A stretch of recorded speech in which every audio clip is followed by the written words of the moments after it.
do livro Vida e Sexo, psicografado por Francisco Cândido Xavier, através de Emmanuel. Capítulo 25 de 26, Sexo e Religião. Sexo e religião. Pergunta: como pode a alma, que não alcançou a perfeição durante a vida corpórea, acabar de depurar-se? Resposta: sofrendo a prova de uma nova existência. Pergunta: como realiza essa nova existência? Será pela transformação como espírito? Resposta: depurando-se, a alma, indubitavelmente, experimenta uma transformação. Mas para isso, necessária lhe é a prova da vida corporal. Item 166 de O Livro dos Espíritos.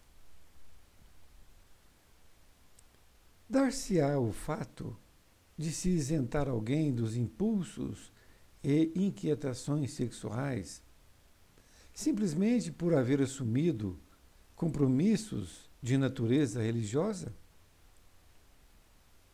Claro que a lógica responde no espírito de sequência da natureza.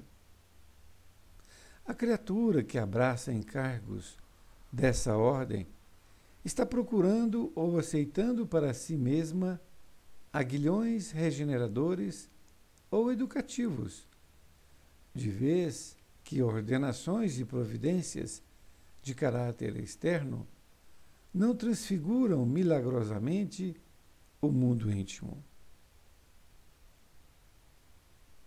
As realizações da fé, por isso mesmo, se concretizam à base de porfiadas lutas da alma, de si para consigo. Ninguém se burila de um dia para o outro. De que modo alienar condições inerentes à própria vida do espírito, acalentadas no curso das eras, tão somente em função de afirmativas verbais? Entendendo-se que as leis do universo não destroem o instinto, mas transformam-no em razão e angelitude. Na passagem dos évos, pelos mecanismos da sublimação, de que forma exigir a extinção dos estímulos genésicos em alguém, tão só porque esse alguém se consagre ao serviço divino da fé, quando esses mesmos estímulos são ingredientes da vida e da evolução, criados pela mesma providência divina para a sustentação e elevação de todos os seres? Compreendida a inalienabilidade dos problemas sexuais e nas individualidades representativas das ideias religiosas no mundo, é mais que razoável considerar que essas individualidades, em grande maioria, solicitaram para si próprias os controles de feição moral, a que transitoriamente se vinculam, no tentame de extraírem deles o proveito máximo a favor de si próprias. Efetivamente, espíritos superiores e já erguidos a notáveis campos de elevação, unicamente por amor e sacrifício, tomam assento nas organizações religiosas da Terra, volvendo a reencarnação em atividades socorristas, nas quais impulsionam o progresso dos seus irmãos. Esses missionários do devotamento vibram em faixas de amor sublime, quase sempre inacessível à compreensão dos seus contemporâneos. Não ocorrem análogas circunstâncias entre aqueles outros que renascem sob o regime disciplinar, requisitados por eles contra eles mesmos, de vez que grande número desses obreiros das ideias religiosas, reencarnados em condições de prova, demonstram dificuldades e inibições múltiplas no corpo e na mente, quando não sofrem exagerada tendência aos desvarios sexuais. Tendência essa que habitualmente os mantém recolhidos ao medo de qualquer expansão afetiva. Temendo as manifestações do amor e bastas vezes condenando indebitamente os companheiros da humanidade pelo fato de se acomodarem a uniões respeitáveis e dignas, na generalidade, receiam a si próprios e censuram os semelhantes, no impulso inconsciente de lhes copiar a independência e a conduta. Daí surgem os incidentes menos felizes, quantas vezes, em que vemos expositores ardentes e apaixonados dessa ou daquela ideia religiosa, tombando em experiências emotivas muito mais complicadas e deploráveis do que aquelas outras que eles próprios reprovavam no caminho e na vida dos companheiros.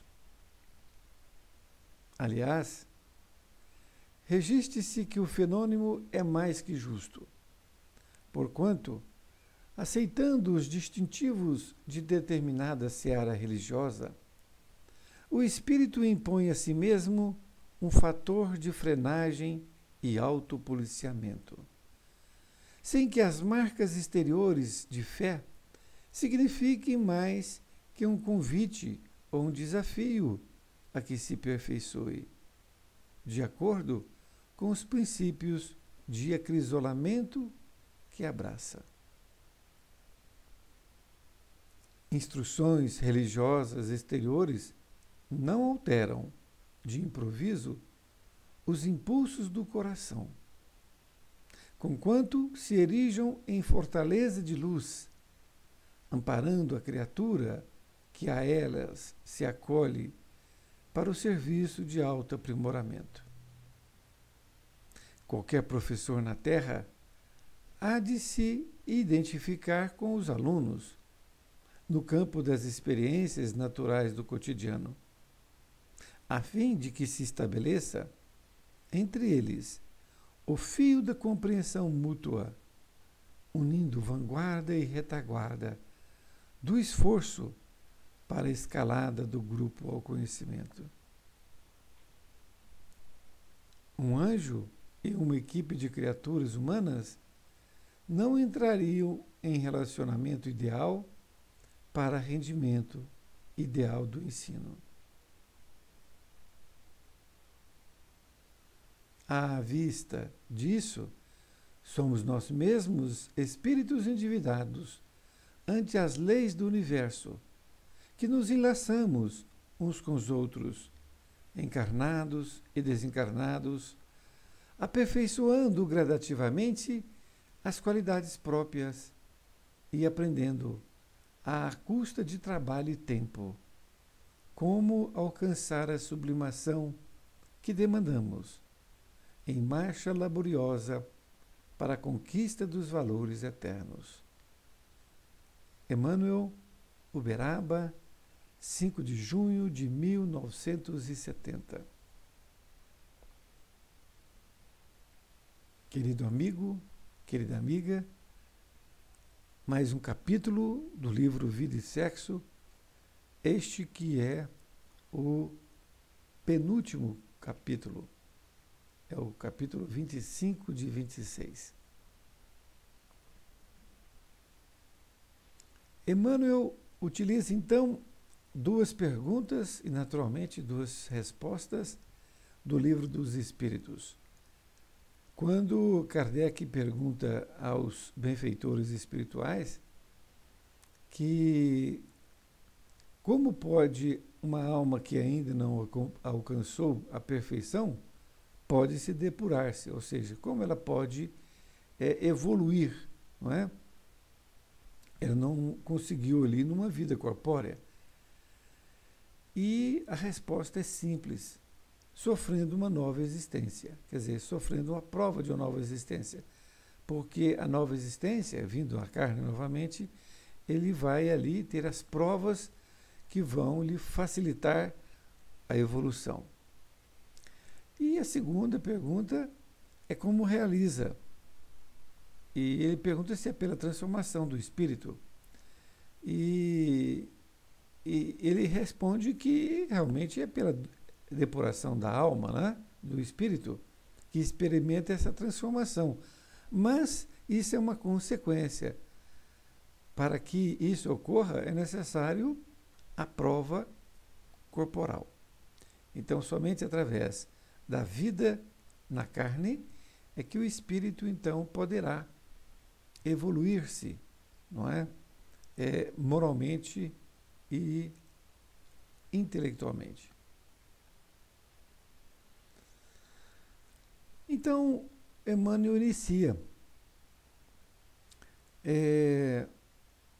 Como se dá essa isenção dos impulsos e inquietações sexuais? Como se dá? Como pode uma pessoa se isentar de ter essas condições sexuais que estão ali no corpo, simplesmente porque ele assumiu um compromisso religioso, não é? Então ele dizendo, não, eu agora vou ficar virgem por isto, por aquilo, e não vou fazer nada em questões sexuais, e porque eu estou assumindo essa responsabilidade.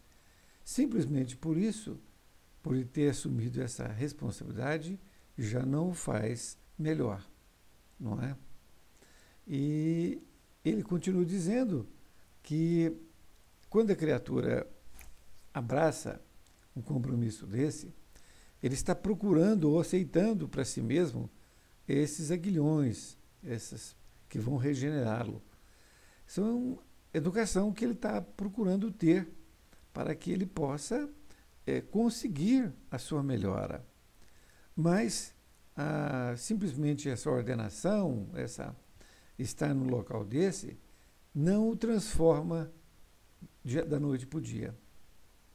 É isso que ele coloca, que a transformação vai se dar com o tempo, com as lutas porfiadas no dia a dia.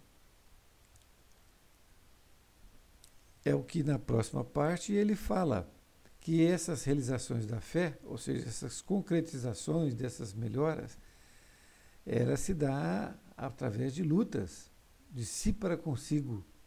Quer dizer, é você e você. E ninguém se burilha de um dia para o outro. Ou seja, não basta você dizer, eu agora estou na doutrina tal, e vou ser salvo, e vou ser melhor, enfim. Não tem como se haver um milagre da noite para o dia. E ele coloca ainda, de que modo alienar essas condições inerentes à própria vida dos espíritos, não é? Acalentadas no curso das eras, tão somente em funções verbais. Então, nós temos essa condição do espírito, que é o sexo, que vem de diversas eras. Isso é uma coisa natural que vem com o espírito. E através do sexo é que a humanidade foi crescendo, foi desenvolvendo, não é? E foi sendo possível as reencarnações. Sem ela não seria possível, não é? Não nasceria ninguém. Então, faz parte das leis naturais de Deus. Esta questão do sexo faz parte das leis naturais. Então, como você, com simples palavras, afirmações, dizer eu agora faço parte dessa instituição e, portanto, vou ser melhor. Você vai ser melhor não porque faz parte desta ou aquela organização religiosa, mas sim porque você está tendo uma preocupação em fazer com que você evolua neste campo, pegando aquela parte genésica sua e trabalhando ela, como nós vamos ver mais adiante. Nesta outra parte, ele diz que, como pode entender que as leis do universo possam destruir esse instinto, transformando ele em razão e agilitude de uma hora para outra? Não tem como, é somente com a passagem do tempo, não é? É que você vai conseguir essa sublimação, essa evolução, para que você não extinga esses estímulos genésicos, não é? Porque eles não vão se extinguir, você vai transformá-los. Isso que é importante nós termos em nossa mente. Porque extinguir esses estímulos, isso é impossível. E principalmente achando dessa forma, o sofrimento é maior ainda, não é? Porque os estímulos genéticos são ingredientes da vida e da evolução, não é? Foi criado pela providência divina para que nós pudéssemos aqui sermos sustentados. Então não há como Deus querer mudar a sua própria lei em razão de um pedido de uma criatura. E Emmanuel continua dizendo, né, que compreendidas essas questões sexuais, não se pode pensar que simplesmente uma ideia possa resolver o problema. É preciso que haja um trabalho interior da criatura para que ela possa interiorizando e transferindo, transformando essas questões para que haja evolução moral. Ele comenta aqui que espíritos superiores já vieram aqui, não é, na Terra, em amor e sacrifício, não é, tomaram o assento aqui nas organizações religiosas, e para que houvesse o progresso dos seus irmãos, não é, dando um exemplo que é o mais importante. Mas não foi porque ele chegou e entrou naquela entidade religiosa que o transformou da noite para o dia. Ele já veio, de certa forma, pronto, não é? E ali ele veio com aquela missão. E ao passo que muitos acreditam, ele pode, então eu vou fazer como ele fez, como se espíritos fossem iguais, não é? E você pode se espelhar num espírito e percorrer, né, um caminho que possa ter objetivos parecidos com ele, mas nunca trilhar o mesmo caminho, isso é impossível, não é? E nem achar que isso vai ser da noite para o dia. E ele continua aqui dizendo nessa parte de que esses missionários, eles vibram em amor sublime em faixas diferentes daqueles que lhe estão ali em volta. Então é como se ele não fosse compreendido, né?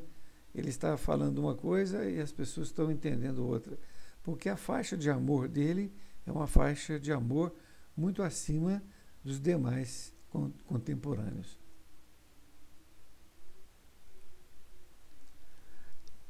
Emmanuel continua dizendo que não ocorre essas circunstâncias entre aqueles que renascem no regime disciplinar, requisitados por eles mesmos, não é?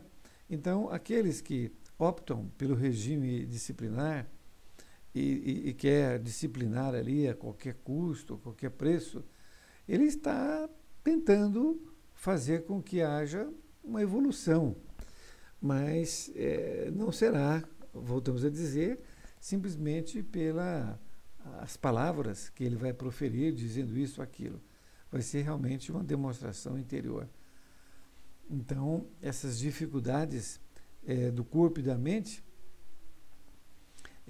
vão surgir, E, e essas pessoas que escolhem esses regimes disciplinares rígidos, eles têm, às vezes, uma tendência que habitualmente os mantém recolhidos em seus aposentos, porque eles têm medo de uma expansão afetiva. Eles têm medo de amar, eles têm medo de que seus instintos sexuais falem mais altos e eles possam, então,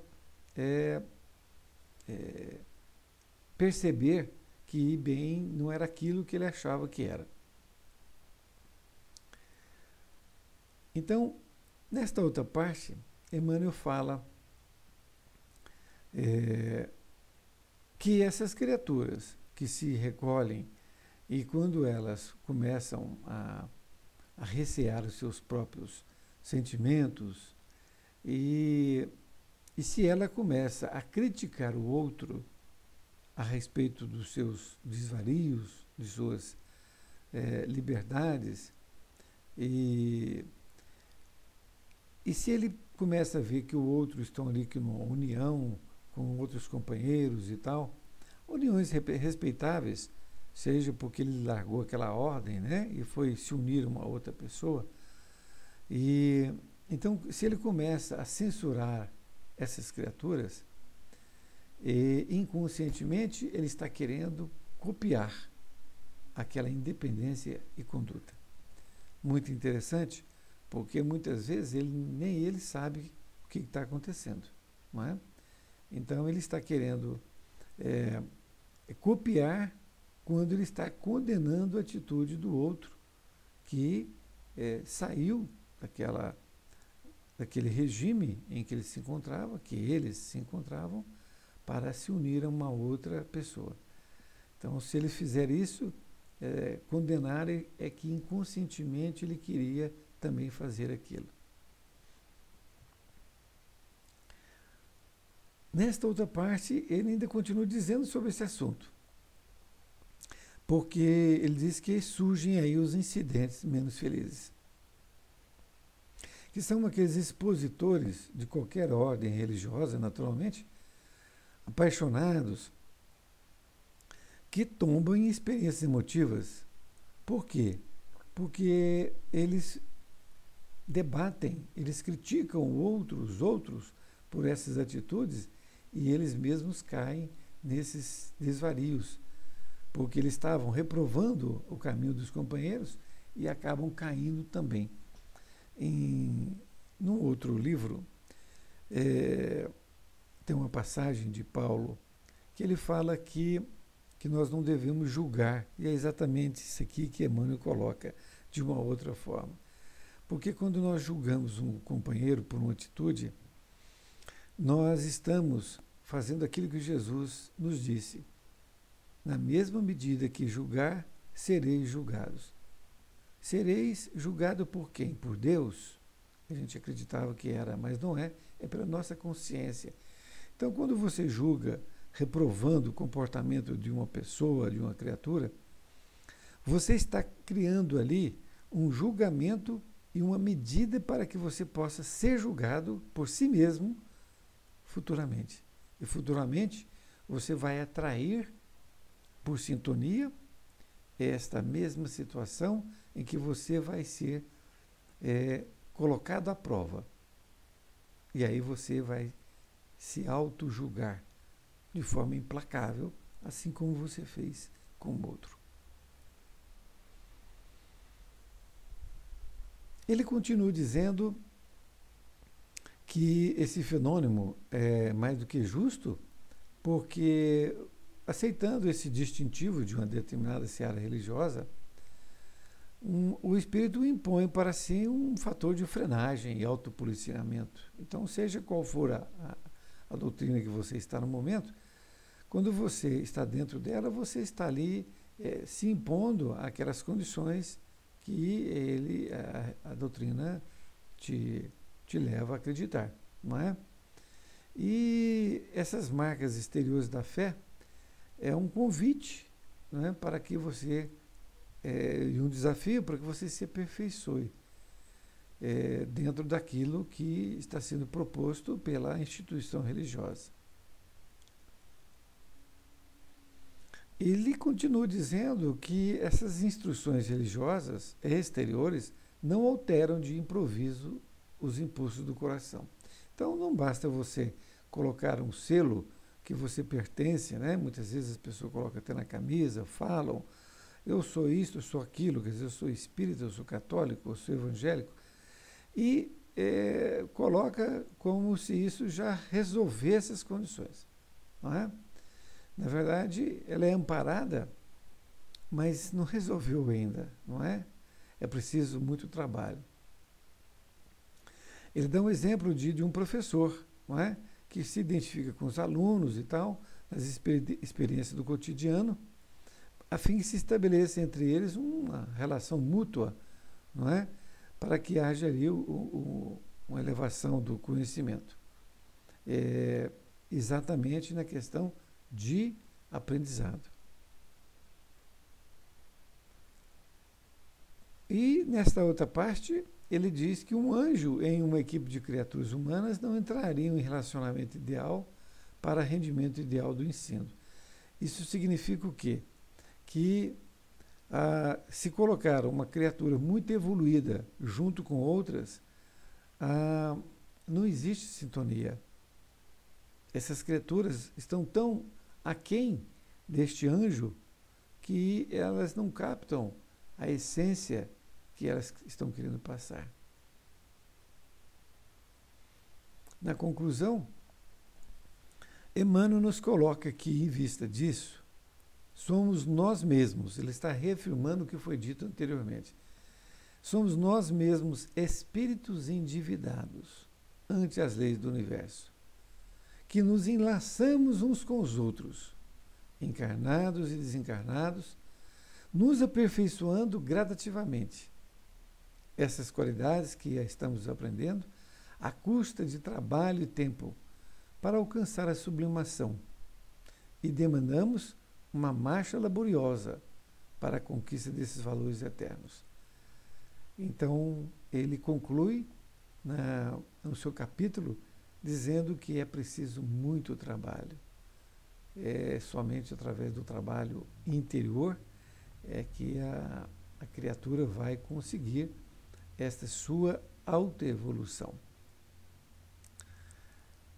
Foi muito bom estarmos aqui aprendendo juntos, eu e você, e espero que nós estejamos juntos numa próxima oportunidade. Quero dizer que nós temos também o livro Pão Nosso, que nós estamos com ele, basta você procurá-lo. Nós estamos já há algum tempo com ele, você tem ali diversas outras informações muito interessantes, também do Espírito Emmanuel e do nosso querido Chico Xavier. Fiquem com Deus e até mais ver.